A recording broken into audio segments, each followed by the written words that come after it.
Baik, bismillahirrahmanirrahim. Assalamualaikum warahmatullahi wabarakatuh.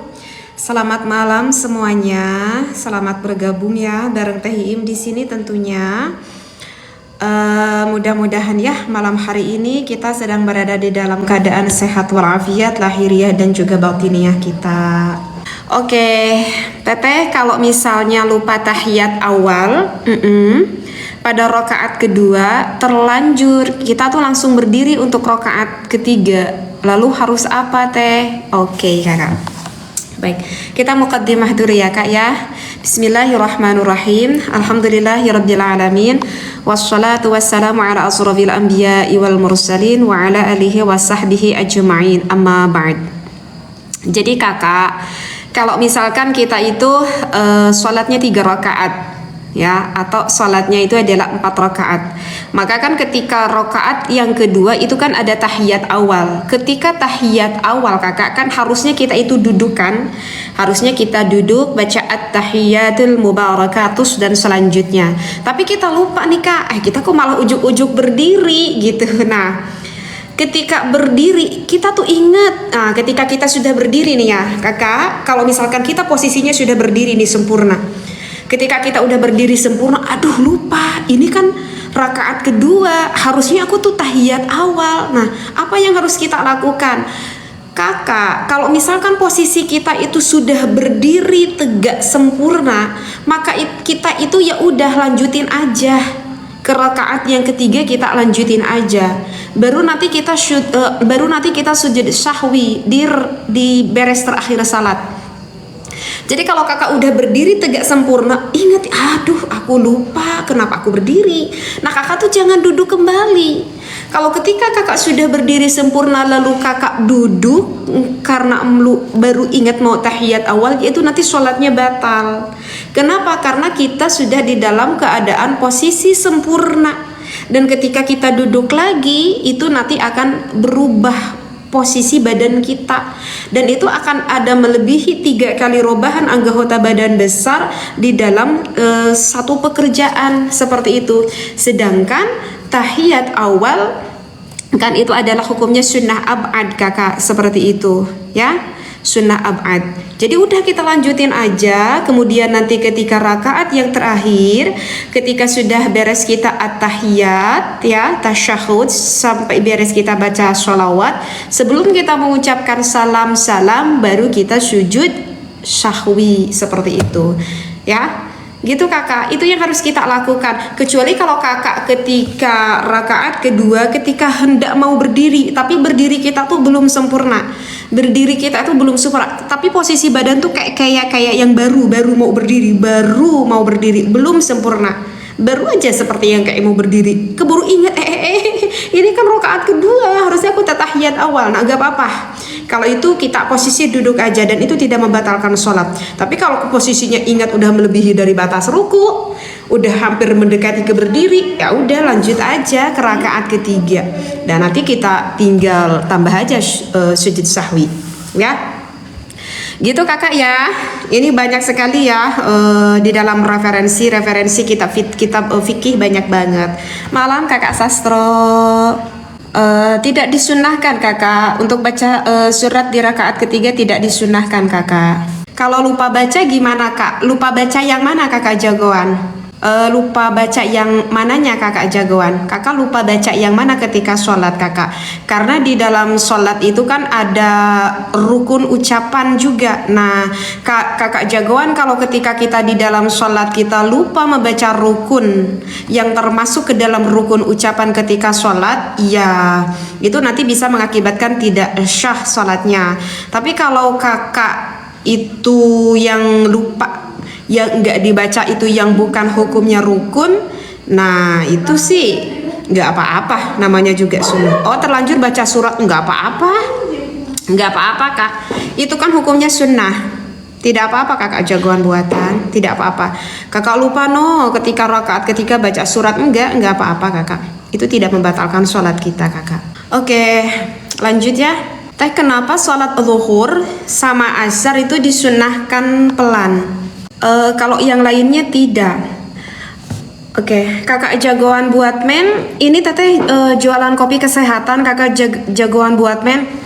Teteh lagi jual kopi kesehatan, kopi lanang jagat sama kopi lanang godek. Untuk yang ginjal, teteh tidak disarankan dulu, kakak Mahali. Teteh tidak disarankan dulu. Teteh mau jawab dulu ini ya. Teteh, kenapa sholat zuhur sama asar disunnahkan pelan, kalau yang lainnya tidak? Iya, iya kakak. Kenapa?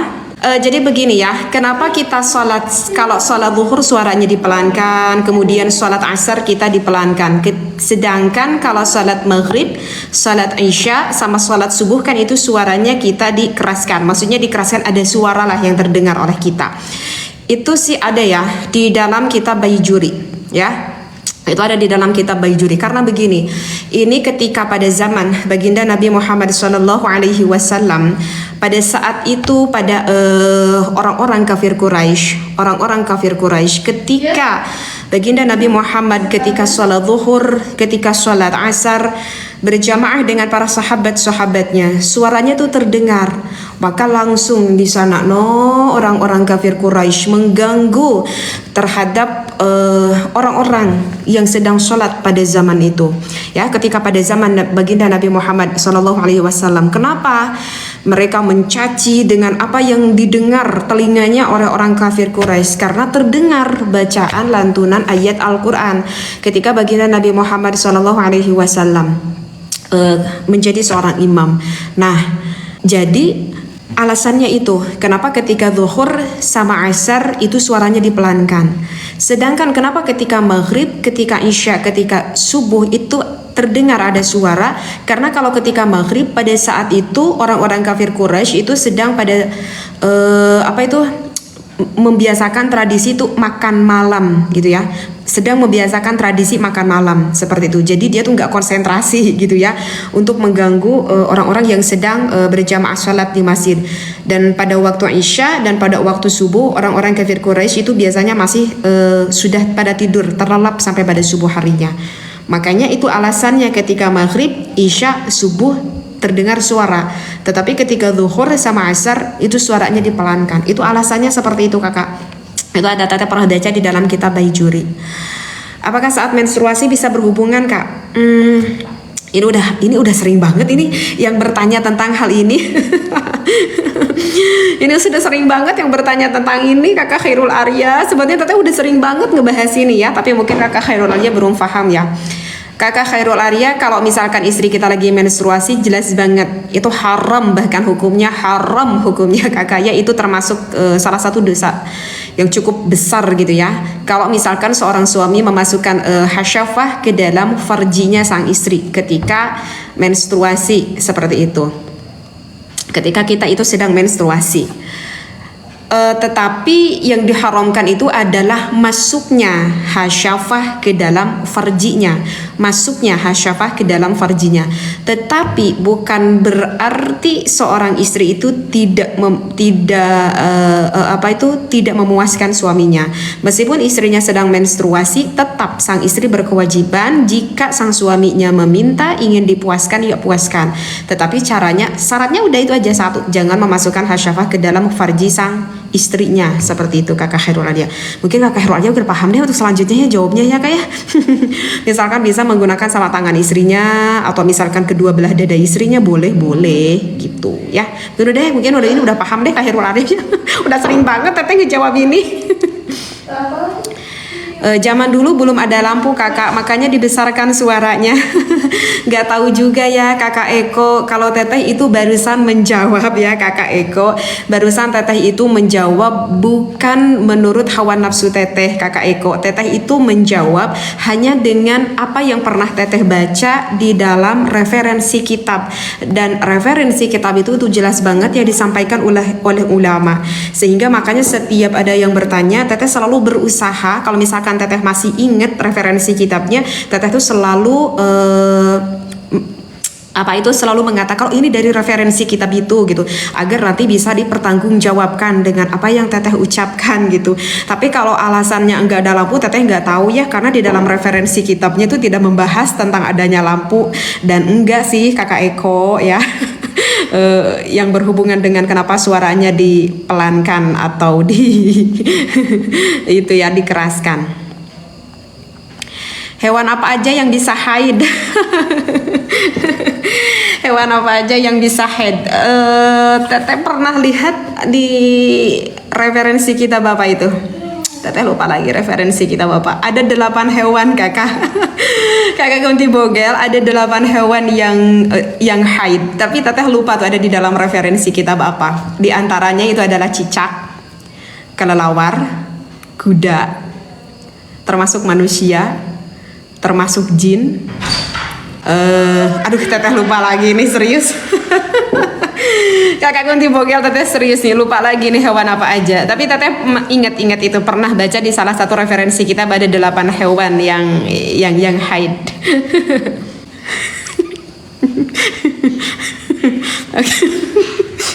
Kalau ini ada yang bertanya tapi kok nggak tahu kenapa kok teteh pengen ketawa ya Allah. Teh kalau kucing wudhu terus ikutan sholat sama kita itu sholatnya kucing sah apa enggak? Kakak Hobar teteh nggak tahu ya. Nanti kakak Hobar tanya aja deh langsung ke kucingnya ya. Nanti kakak Hobar tanya aja deh langsung ke kucingnya. Kalau misalkan ada kucing yang berwudu terus sholat gitu ya kakak Hobar itu kayaknya nanti viral deh di TikTok. Ya Allah kakak Hobar ini bercanda. Oke, teh orang yang teh orang yang pingsan wajib kodok sholat enggak? Oke, itu berarti kalau kita sedang pingsan. Oke. Yang serius lah. Oke, kakak begini ya. Kalau misalkan orang yang pingsan itu wajib qada salat atau tidak? Kalau kita dalam keadaan pingsan kan itu tidak ini ya. Apa itu?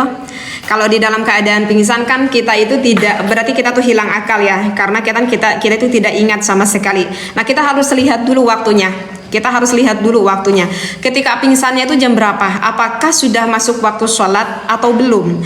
Dan apakah ketika dia itu pingsannya itu dia itu sudah melakukan sholat apa belum? Jangan di sini, itu kan ini lagi dipakai. Itu ke teteh aja minta tolongnya jangan ke mama. Ya. Gitu kan. Misalkan gini, pingsannya itu jam 1 siang.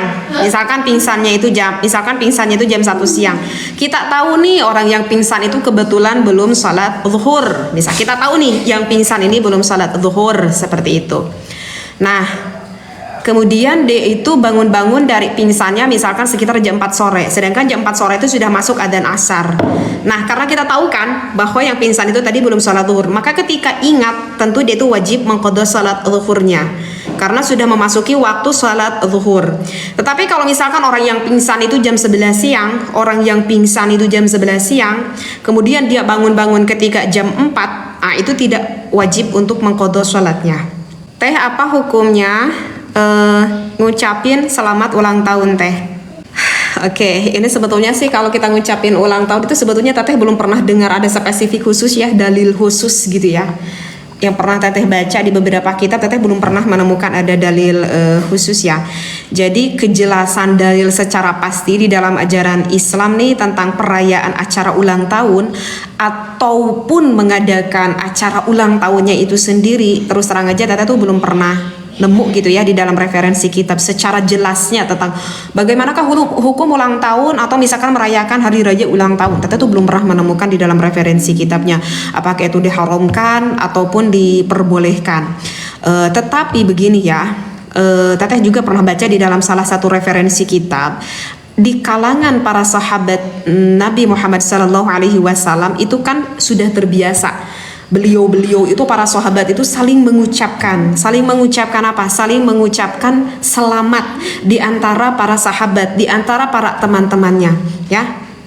Itu yang sering dilakukan oleh para sahabat. Selamat dari apa? Ya selamat dari apa aja. Selamat karena udah nikah, selamat karena sudah melahirkan anaknya, selamat dikarenakan anaknya inilah, anaknya itulah. Jangan makan nasi.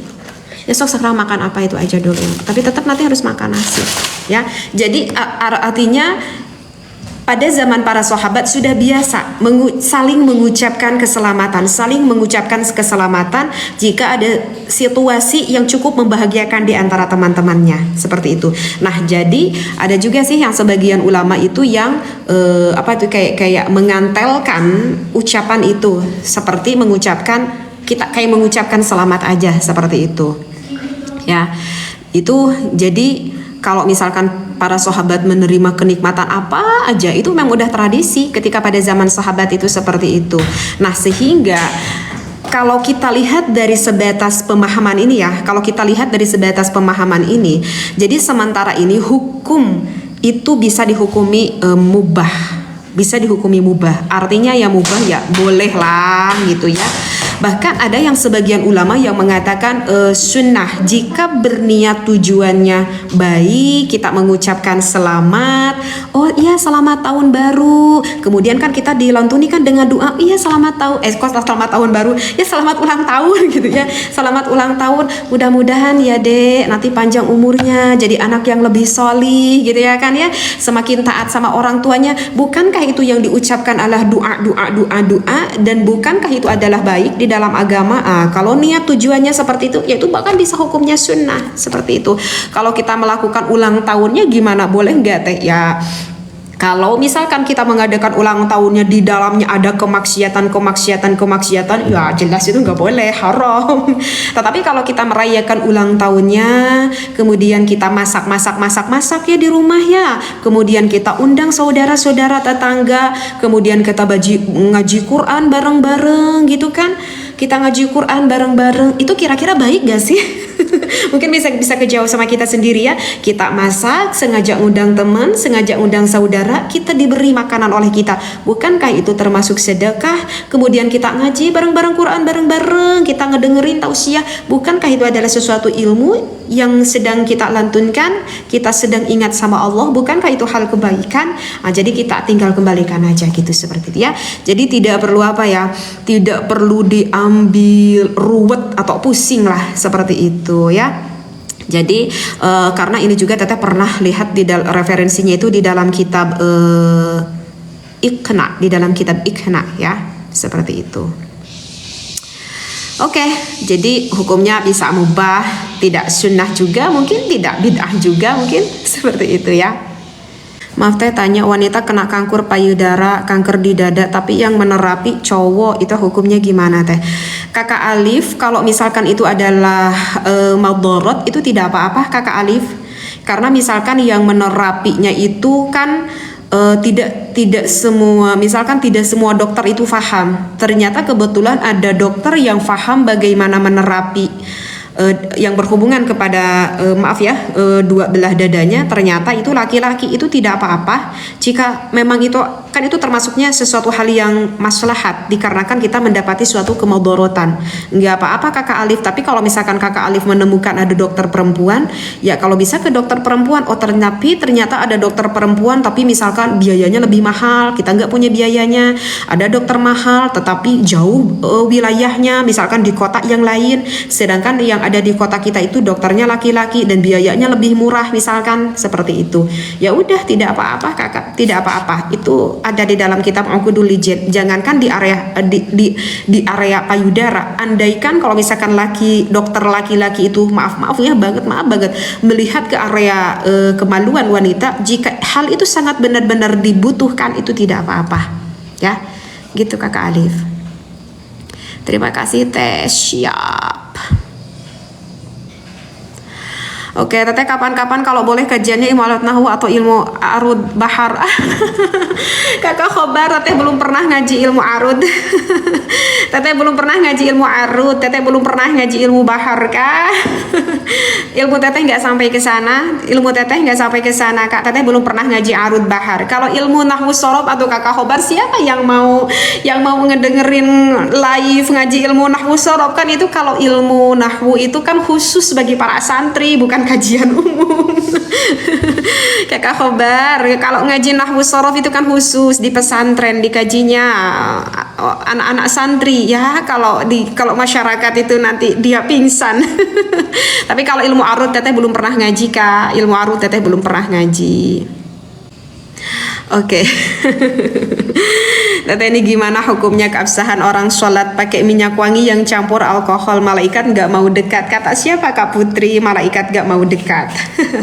Kakak Putri, kebetulan nanti coba Kakak Putri masuk ke akun konten TikTok Teteh ya. Nanti Kakak Putri masuk ke TikTok Teteh. Kebetulan itu sudah ada yang bertanya masalah minyak wangi yang mengandung alkohol, dan apakah nanti kalau kita sholat menggunakan minyak wangi yang mengandung alkohol, apakah itu syah atau tidak? Maka Teteh jawabnya itu adalah syah Kakak Putri ya. Nanti malaikat katanya nggak mau dekat, enggak. Teteh belum pernah ada mendengarkan keterangan seperti itu Kakak Putri ya. Kakak Putri untuk pengen penjelasannya lebih jelas, nanti Kakak Putri coba masuk ke cari di videonya. Di sana ada pernah orang yang bertanya tentang itu dan sudah pernah Teteh jawab Kak Putri ya. Secara pendeknya udah Kakak Putri syah. Oke, kita lihat-lihat dulu pertanyaan yang ke atas. Yang mana Kak Rizky? Kakak Rizky tanya apa Kak? Tanya apa sih? Oke, coba ini bertanya apa ini? Bacaan sholawat ketika sholat kan dengan sholawat Ibrahimiyah. Kalau diganti dengan sholawat lain apakah boleh? Oke, iya. Ya. Boleh Kak. Oke. Jadi begini ya. Ketika kita di dalam sholat yang melebihi dari 2 rakaat, yaitu sholat maghrib, zuhur, asar sama isya ya, itu kan ada 2 kita posisi tahiyat awal dan juga tahiyat akhir. Nah, di dalam tahiyat akhir, aduh berat ini pertanyaan Kakak Regen. Berat yang pertanyaan Kakak Regen, hakikat dan ma'rifat. Oke, Dede ulah terat Dede. Oke kakak ulangi lagi. Jadi kan di dalam tahiyat akhir kita kan yang suka dibaca itu kan salawat Ibrahimiyah ya. Allahumma sholli ala sayyidina Muhammad wa ala ali sayyidina Muhammad kama shallaita ala sayyidina Ibrahim wa ala ali sayyidina Ibrahim. Nah, itu kan yang biasa kita bacakan kan sholawat Ibrahimiyah. Lalu kalau misalkan kita tidak membaca sholawat Ibrahimiyah, itu apakah boleh? Sebetulnya boleh sih. Kita mau diganti dengan sholawat yang lain gitu ya. Bisa dengan sholawat apa aja. Tapi kalau yang lebih utama sih tetap kita bacanya dengan sholawat Ibrahimiyah. Tapi tetap sekali lagi yang lebih utama itu adalah dengan membaca sholawat Ibrahimiyah. Itu ada di dalam Al-Fiqhul Manhaj. Ya, ada di dalam Al-Fiqhul Manhaj. Jadi rukun membaca sholawat itu bisa didatangkan dengan sighat apapun dari sholawat. Adapun memilih sholawat Ibrahimiyah itu hukumnya adalah sunnah. Hukumnya apa Teh? Sah atau bagaimana Teh? Kak Rizky nanya apa Kak Rizky? Mungkin sama Teteh tadi nggak kejawab Kak Rizky. Kak Rizky nanya apa? Kalau di jalan ketemu bangkai, boleh nggak dibawa pulang terus dimasak? Bangkai apa Kakak Kel? Bangkai apa? Yang boleh kita makan itu bangkai itu cuma 2 Kakak Kel, yaitu bangkai ikan sama bangkai apa ya kalau Indonesianya itu ya? Kalau Indonesia apa tuh? Kayak belalang gitu? Apa belalang ya? Apa ya? Belalang atau apa ya? Belalang atau apa ya? Ya kakak kalau gitu. Tapi kalau selain itu yang nggak boleh ada bangkai ayam, serangga, ya kayak sejenis itu kakak kakel. Ya kalau ada bangkai ayam yang nggak boleh lah. Kalau ada bangkai ayam yang nggak boleh lah. Oke, ada lagi. Teh, apakah ada amalan atau doa kalau sakit gigi? Ada kak. Kalau kita sakit gigi, Teteh kebetulan nih sering sakit gigi nih. Kebetulan ini Teteh sering sakit gigi. Ini ada sih ya doa dari ini, tapi ini hadisnya hadis marfu sih. Ini hadisnya hadis marfu. Ini yang hadis marfu yang diterima dari Sayyidah Asma binti Abu Bakar. Mau ditulis doanya? Mau ditulis doanya kak? Sediain pulpen kalau mau ditulis kak doanya. Doanya seperti ini kak. Allahumma adhib. Oke, pelan-pelan ya sama Teteh ya dibacainnya. Allahumma adhib anni syarrama.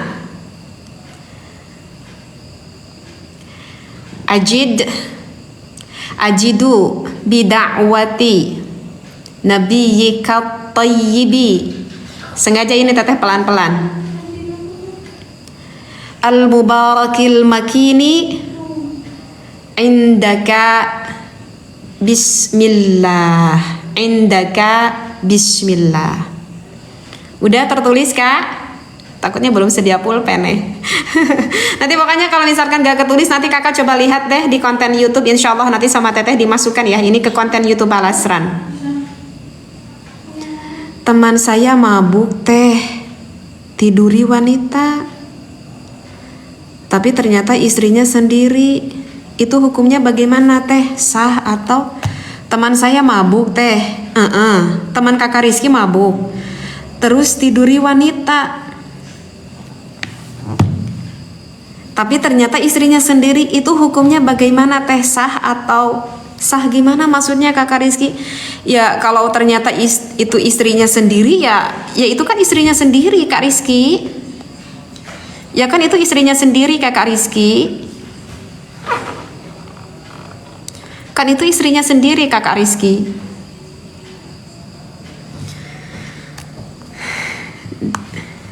Dede, terakhir.